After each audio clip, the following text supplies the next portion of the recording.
12 அத்தியாயத்தின் மீதமுள்ள episode upload செய்துள்ளேன், மன்னித்து விடுங்கள். இப்பொழுதுதான் நான் பார்த்த 12வது அத்தியாயத்தின் சிறுபகுதி ஆடியோவை இணைக்க மறந்துவிட்டேன். இப்பொழுது இதில் தருகிறேன், கேட்டு மகிழுங்கள். பெரிய ஆர்டரை பார்த்து லில்லி ஆச்சரியத்தில் கண் சிமிட்டினாள். ஆனால் விரைவாக அமைதியடைந்தாள். நிச்சயமாக, அவள் சொன்னாள். அவள் பொருட்களை உள்ளிடத் தொடங்கும்போது கடையின் டேப்லெட்டின் மீது அவள் விரல்கள் பறந்தன. அதே பார்ப்போம்.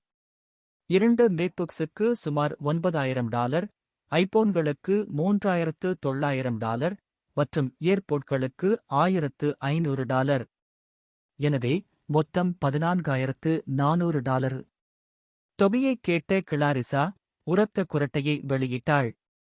அவன் அந்த பெண்ணின் முன் காட்டுகிறான். அவன் உண்மையில் அதையெல்லாம் வாங்கப் போவதில்லை. அவளை புறக்கணித்து லில்லி ஒரு புன்னகையுடன் தொடர்ந்தான்.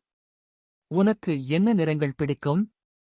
நோவா சாராவிடம் திரும்பி மென்மையான புன்னகையை அளித்தான். எனக்கு கருப்பு நிறத்தில் உள்ள எல்லாவற்றிலும் ஒன்று வேண்டும். உனக்கு பிடித்த நிறம் என்ன என்று அவன் கேட்டான். செலவழிக்கப்பட்ட பணத்தின் அளவைக் கண்டு இன்னும் திகைத்துப் போன சாரா கிட்டத்தட்ட தானாகவே பதிலளித்தாள். வெள்ளை, அவள் மெதுவாகச் சொன்னாள். லில்லி தலையசைத்து வண்ணங்களைக் குறித்துக் கொண்டாள்.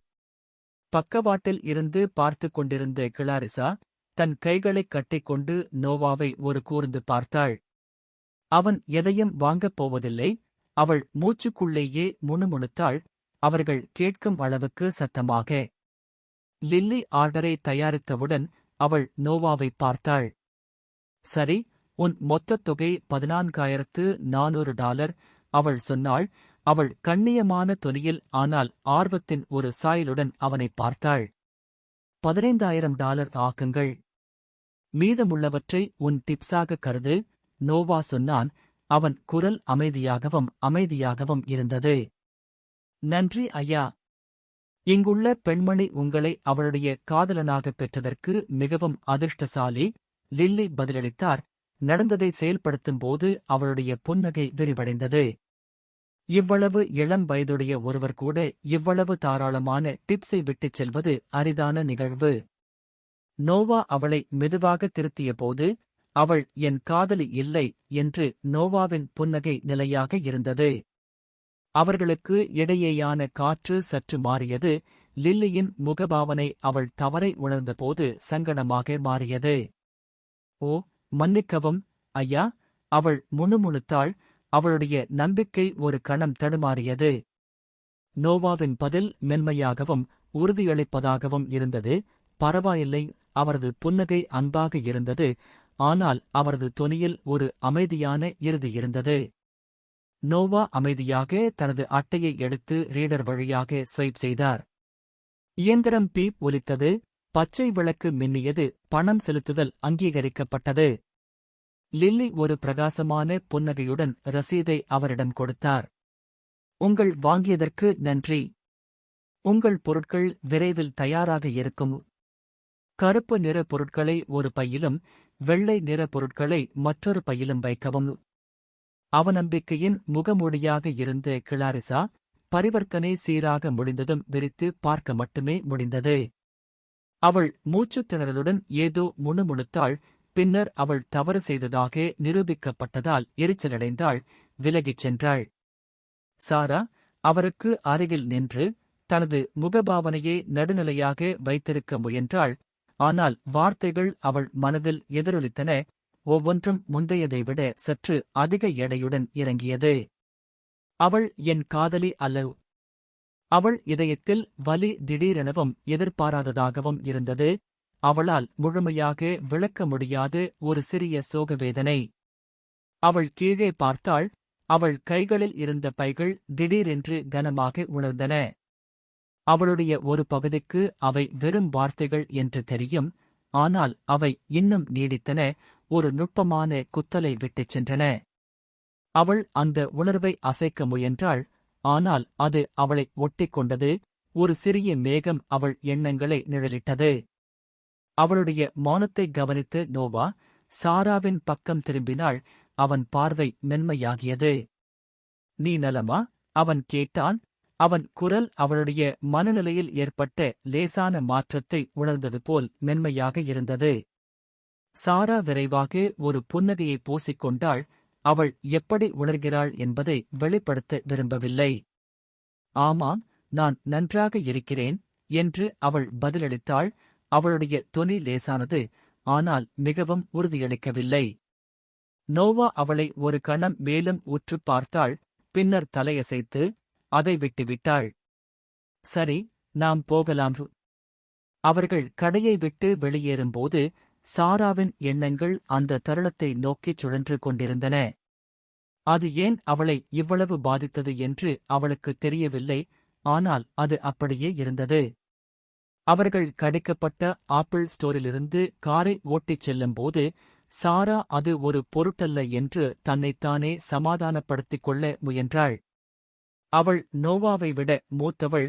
அவள் உணர்ந்த எந்தவொரு தற்காலிக தொடர்பும் ஒரு குறுகிய கால உணர்ச்சியாகவே இருந்தது, அது நீடிக்கக்கூடாத ஒன்று. ஆனால் அவள் நெஞ்சில் இருந்த வலி மறையவில்லை, அதை நிராகரிக்க முயற்சித்த போதிலும் தொடர்ந்தது. என்னை என் வீட்டில் இறக்கிவிட முடியுமா? சாரா தன் பக்கத்து வீட்டை நெருங்கும்போது மென்மையான குரலில் கேட்டாள். நிச்சயமாக, நோவா எளிதாக பதிலளித்தார். வாகனம் அமைதியாக இருந்தது. முந்தைய பேச்சு ஒரு கனத்த அமைதியால் மாற்றப்பட்டது. அவர்கள் இறுதியாக அவள் வீட்டின் முன் நின்றபோது குழப்பமான உணர்ச்சிகளின் சுழலில் இருந்து தப்பிக்க ஆர்வமாக சாரா விரைவாக தனது சீட் பெல்ட்டை அவிழ்த்தாள். இன்றிரவு நன்றி, நோவா. நான் உன்னை பிறகு பார்க்கிறேன் என்று அவள் கதவு கைப்பிடியை நீட்டினாள். ஆனால் அவள் வெளியே செல்வதற்கு முன் நோவா மெதுவாக அவள் கையைப் பிடித்தாள். நீ ஏதோ மறந்துவிட்டாய், அவன் தன் குரலில் தாழ்ந்தான். சாரா அவன் பக்கம் திரும்பினாள். அவள் கண்களில் குழப்பம் மின்னியது. நோவா ஆப்பிள் ஸ்டோரிலிருந்து பையை உயர்த்தி அதை லேசாக அசைத்தாள். அவள் தயங்கினாள். அவளுடைய முந்தைய சோகம் மீண்டும் வெளிப்பட்டது. நான் உன் காதலி அல்லது உறவினர் அல்ல, அதனால் ஏன் இதை எனக்குக் கொடுக்க வேண்டும்? அவள் கேட்டாள். அவள் மறைக்க முயற்சிக்கும் வலியால் அவள் குரல் தனித்தது. நோவாவின் முகபாவனை மென்மையாகி அவன் சிரித்தான். நீ சொல்வது சரி, நீ என் காதலி அல்ல டோட். அவர் நிறுத்தி வார்த்தைகளை ஒரு கணம் காற்றில் தொங்கவிட்டார். பின்னர் ஒரு புன்னகையுடன் நீ என்னுடையவன், நீ என் மனைவியாகப் போகிறாய் என்று கூறினார். சாராவின் இதயம் துடிப்பதைத் தவிர்த்தது. அவன் வார்த்தைகள் உள்ளே நுழையும்போது அவளுடைய துடிப்பு அதிகரித்தது. அவன் சொன்னதை அவள் புரிந்து கொள்ள முயன்றபோது அவள் கன்னங்கள் அடர் சிவப்பு நிறத்தில் சிவந்தன. நோவா அருகில் சாய்ந்து வேண்டுமென்றே ஒரு அசைவுடன் கார் கதவை மீண்டும் மூடி அவனுடன் இருந்த தருணத்தில் அவளை சிக்க வைத்தான். நான் ஏன் ஆப்பிள் சோருக்குச் சென்றேன் என்று நினைக்கிறாய்? அவன் தொடர்ந்தான். அவன் குரல் ஒரு உடைமை உணர்வை எடுத்தது. ஜாக்சன் எனக்குக் கொடுத்த தொலைபேசிகளில் ஒன்றை நான் உனக்குக் கொடுத்திருக்க முடியும். ஆனால் நீ என்னுடையவன். என்னால் மட்டுமே உனக்குப் பொருட்களைக் கொடுக்க முடியும். வேறு எந்த ஆணாலும் முடியாது டோட். அவன் தொனியில் இருந்த பாதுகாப்பு பொறாமை சந்தேகத்திற்கு இடமின்றி இருந்தது. சாராவின் முதுகுத்தண்டில் ஒரு நடுக்கத்தை ஏற்படுத்தியது. அவள் அவனது வார்த்தைகளை உள்வாங்கும்போது அவளுடைய வெட்கம் ஆழமடைந்து அவள் காதுகளின் நுனிவரை பரவியது. நீ என்னுடையவன், புரிகிறதா? நோவாவின் பார்வை அவள் மீது பதிந்தது. தீவிரமாகவும் அசைக்க முடியாததாகவும் இருந்தது. சாராவுக்கு இதயம் இன்னும் வேகமாக துடிப்பதை உணர்ந்தாள். அவள் மனம் அவள் எதிர்பார்க்காத உணர்ச்சிகளால் சுழன்றது. நோவா அவளிடம் ஒரு சிறிய காகிதத்தை தன் எண்ணுடன் நீட்டினான். நீ உன் புதிய தொலைபேசியுடன் வீட்டிற்கு வரும்போது எனக்கு குறுஞ்செய்தி அனுப்பு என்று அவன் சொன்னான். அவன் புன்னகை ஒரு விளையாட்டுத்தனமான குறிப்போடு திரும்பியது. அவளுடைய வெட்கம் இன்னும் தெளிவாகத் தெரிந்தது.